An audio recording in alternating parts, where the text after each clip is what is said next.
Party നേരിട്ടത് നാണംകെട്ട തോൽവിയെന്ന CPM കേന്ദ്ര committee അംഗം PK ശ്രീമതി. തോൽവി പഠിക്കും, പരിശോധിക്കും. ഒറ്റക്കെട്ടായാണ് പാർട്ടി തെരഞ്ഞെടുപ്പിനെ നേരിട്ടത്. തോൽവിയിൽ ഒരു നേതാവിനെ മാത്രം കുറ്റപ്പെടുത്താൻ കഴിയില്ലെന്നും PK ശ്രീമതി പറഞ്ഞു. അങ്ങേറ്റം നാണം കെട്ട ഒരു തോൽവി ഞങ്ങൾക്കുണ്ടായിട്ടുണ്ട് എന്നുള്ളത് ഞങ്ങൾ സ്വയം വിമർശനപരമായിട്ട് തന്നെ കണ്ടുകൊണ്ടിരിക്കുകയാണ്. അതിനെ സംബന്ധിച്ച സൂക്ഷ്മമായ ആഴത്തിലുള്ള പരിശോധന എല്ലാ തലങ്ങളിലും നടന്നുകൊണ്ടിരിക്കുകയാണ്. പരാജയത്തിന്റെ ഉത്തരവാദിത്വം ഏതെങ്കിലും ഒരു വ്യക്തിയിൽ നമുക്ക് അടിച്ചേൽപ്പിക്കാൻ പാടില്ല. അത് ഞാനും എൻ്റെ ഒന്നിച്ചുള്ള പ്രവർത്തകരും ഞങ്ങളുടെ ഏറ്റവും താഴെ തട്ടിൽ നമ്മളെ ബ്രാഞ്ചിലും പ്രവർത്തിക്കുന്നവരെല്ലാം പ്രവർത്തിച്ചിട്ടുണ്ട്.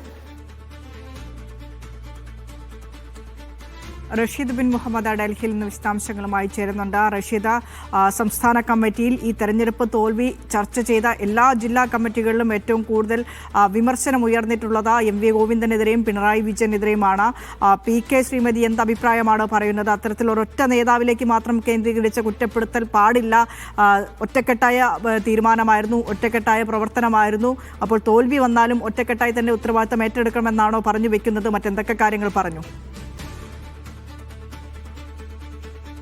വിനിഷ, നിയമസഭാ തെരഞ്ഞെടുപ്പിലേറ്റിട്ടുള്ള കനത്ത തോൽവിക്ക് പിന്നാലെ ഈ തോൽവിയുടെ കാര്യങ്ങൾ എന്തൊക്കെയാണ് എന്നുള്ളതാണ് നിലവിൽ CPM നേതൃത്വം പരിശോധിച്ചു കൊണ്ടിരിക്കുന്നത്. ഇതിനിടയിലാണ് PK ശ്രീമതിയും ഡൽഹിയിലെത്തുകയും ഇത്തരത്തിലൊരു സ്വയം വിമർശനം നടത്തുകയും ചെയ്തിട്ടുള്ളത്. അതായത് പാർട്ടിക്ക് ഇത്തവണ ഉണ്ടായിട്ടുള്ളത് ഏറ്റവും നാണം കെട്ടിട്ടുള്ള ലജ്ജാകരമായിട്ടുള്ള ഒരു തോൽവിയാണ്. അത് എന്താണ് എന്നുള്ളത് കൃത്യമായി തന്നെ പാർട്ടി പഠിച്ചുകൊണ്ടിരിക്കുകയാണ്. നേരത്തെ PB യോഗം ചേരുകയും ഒരു പൊതുവായിട്ടുള്ള വിലയിരുത്തലുകൾ നടത്തുകയും ചെയ്തിട്ടുണ്ട്. ഇതിനുശേഷമാണ് സംസ്ഥാനത്തെ ഓരോ ജില്ലാ സെക്രട്ടേറിയറ്റും പ്രത്യേകം ഇത്തരത്തിൽ യോഗം നടത്തുകയും അവരുടെ തോൽവി എങ്ങനെയാണ് സംഭവിച്ചത് എന്നതുമായി ബന്ധപ്പെട്ടുള്ള കാര്യങ്ങളിൽ ഒരു വിലയിരുത്തൽ നടത്തുകയും ചെയ്തിട്ടുള്ളത്. നിലവിൽ ഏതെങ്കിലും തരത്തിൽ ഒരു നേതാവിനെ മാത്രം ചൂണ്ടിക്കാണിച്ചുകൊണ്ട് ഈ തോൽവിയെ വിശദീകരിക്കാൻ കഴിയില്ല. പാർട്ടി ഒറ്റക്കെട്ടായി കൊണ്ട് തന്നെയാണ് നിലവിൽ ഈ നിയമസഭാ തെരഞ്ഞെടുപ്പിനെ നേരിട്ടിട്ടുള്ളത്. അതുകൊണ്ട് തന്നെ ഏതെങ്കിലും നേതാക്കൾക്കെതിരെ ഇത്തരത്തിലൊരു വിമർശനം ഉയർന്നു വരികയാണെങ്കിൽ അത് അംഗീകരിക്കാനാകില്ല എന്നുള്ള നിലപാട് കൂടിയാണ് ഇപ്പോൾ PK ശ്രീമതി പങ്കുവച്ചിരിക്കുന്നത്. നമുക്കറിയാം, കഴിഞ്ഞ ദിവസം കണ്ണൂരിലുണ്ടായിട്ടുള്ള ഈ പാർട്ടി സെക്രട്ടേറിയറ്റ് യോഗത്തിൽ,